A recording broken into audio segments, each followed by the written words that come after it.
స్వరూపులైన వేదికను అలంకరించిన పరమ పూజ్యులైన శ్రీ శ్రీ శ్రీ కేదారానంద స్వామి గారు సభాధ్యక్షులు, ముఖ్య అతిథులు, న్యాయ నిర్ణేతలు, తల్లిదండ్రులు, విద్యార్థులు, బంధువులందరికీ ఓం నమో వెంకటేశాయ.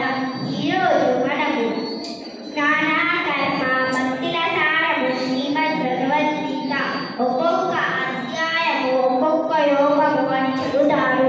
వాటిలో మొదటి 6 అధ్యాయాలను కర్మశక్రము అని, 7 నుండి 12 అధ్యాయాలను భక్తి శక్రము అని, చివరి 6 అధ్యాయాలను జ్ఞానశక్రము అని అంటారు.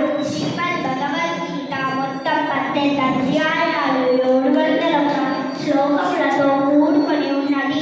మానవులకు జన్మదినం జరుపుకోవడం సాధ్యమే, కానీ ఒక పవిత్ర గ్రంథమైన శ్రీమద్ భగవద్గీత అనే గ్రంథానికి సుమారు వేలాది సంవత్సరాల నుండి పుట్టినరోజులు జరుపుకోవడం ఈ యొక్క